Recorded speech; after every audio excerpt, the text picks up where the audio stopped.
به ببین چجور میاد لجه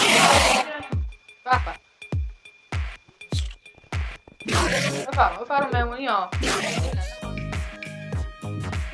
سلام و درود، حالتون چطوره؟ خیلی خوش اومدید به اولین ویدیو اعلان کانال من. امروز به اولین ویدیو اومدم بهتون آموزش بدم یه فارم ایکس پی با اندرمن های اند درست کنید که خیلی بهتون کمک میکنه تا بتونید ایکس پی زیادی دست بیارید. پس تا آخر ویدیو همراه من باشید، لایک و سابسکرایب بزنید برو که بریم سراغ ویدیو. اول از همه باید دراگون رو بپوشید، کارتون خیلی ساده‌تر بشه، اون اذیتتون نکنه. بعد میایید وسایلی که از اینجا جمع میکنید و داخل یه چست میذارید و با خودتون داخل اند این نیم تگی که اینجا هست رو برمی‌داریم و داخل انویل اسم براش می‌ذاریم. ما اسمش می‌ذاریم ساب مثلا، براش می‌ذاریم این از نیم تگ. یه چیز دیگه هم که هست اینه که اندرپرل باید به خودتون خیلی زیاد بیارید، چون که ما اندرمایت اسپان می‌کنیم داخل این فارم تا اندرمن‌ها رو وحشی کنه، حالا بیارشون داخل فارم. اون از این چی اندرپرل بوده دو استک حداقل به خودتون بیارید. حالا ممکن اصلا تو سه چهار اولتون اندرمایت بده، ممکن هم دو استک قالی کید بازتون نده، احتمالش حالا بستگی داره به شانستون دیگه. اول نه ولی 3% اینجا بکنیم، یعنی می‌مونیم وسط وای میستیم دورمونو این 3% خالی می‌کنیم و 40 بلاک می‌ریم پایین. یعنی باید با این بلاک کندی 3% که کندی باشه 40، یعنی الان 39 تا دیگه باید بکنیم و بریم پایین که از 44 تا که الان هست 39 تا کم می‌کنه و میریم پایین.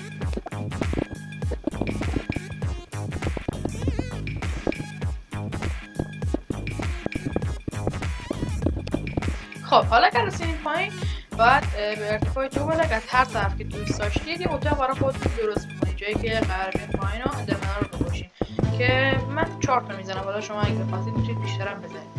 بعد میایم اینجا یه بلاک بیشتر اینجا می‌چینیم و 2 بلاک هم از اینجا می‌چینیم. اینجا یه چست و هاپر می‌کنیم، چست رو میاریم یه چست می‌ذاریم اینجا، هاپرها رو بهش وصل می‌کنیم. دقت کنید که حتما هاپرها رو به چست وصل شده باشه. بعد دیگه اینجا ادامه‌شو همراه به هاپرها وصل. این از این. حالا میایم روی تمام هاپرها رو کارپت می‌ذاریم. کارپت‌ها رو که گذاشتید اینجا بعد اسلپ بزنید که اندرمن رو نتونن شما رو دمج. حالا بعد یه درست کنید برای رفت و آمدمون که میاد از این بغل بلاک می‌کنید میرید بالا، رو میرید اسکافولدینگ بزنید، لدر بزنید و فیسور آبی درست کنید. هر چی که دم لاستیک بود فقط یه جایی باید درست کنید که بتونید برید بالا و برید پایین. نه اسکافولدینگ ما دیگه کارو پایین تموم شده. حالا میایم بالا، تراکتورها رو میگیرید دستمون رو اینجا یه ستایی می‌زنید و اینجا هم یه ستایی می‌زنیم و بازش می‌کنیم. این تکیه هم یه داره می‌زنیم و باز می‌کنیم. این خاکی به عنوان بلاک موقت بوده رو برداریم یه همچین چیزی اینجا درست می‌کنیم.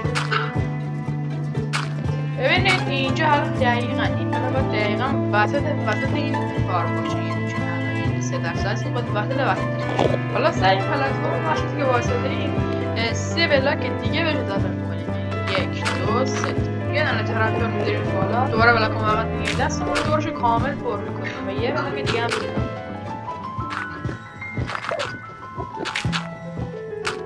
بعد بیایم اینجا که رسیدیم حالا یه فاصله با تراکتور داشتیم و یه بلاک دیگه هم بهش ارتباط دادیم.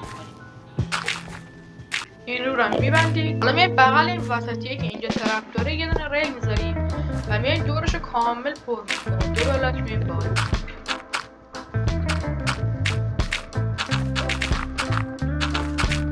خب حالا میایم اینجا با اندرپرل رو میگیریم دستمون، اینقدر اندرپرل میزنیم اینجا تو اندرمایت اسپان بشه.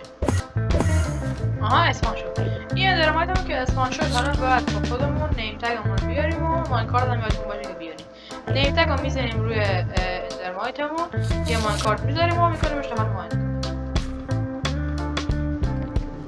خب سوار که شد میدیمش بغل اینو میکنیم و الان نمیتونیم دور برش خالی بکنیم و بیاد روی تراکتور.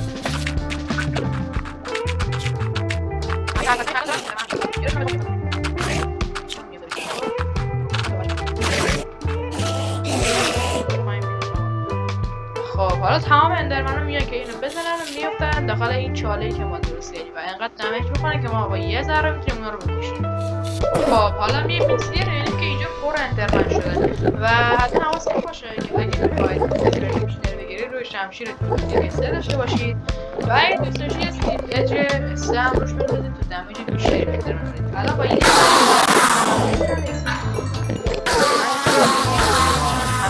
حالا اگه بیایم چستن نیا کنیم چستن اندرپرل میده. دیگه هم خوشتون اومده باشه، سابسکرایب فراموش نشه.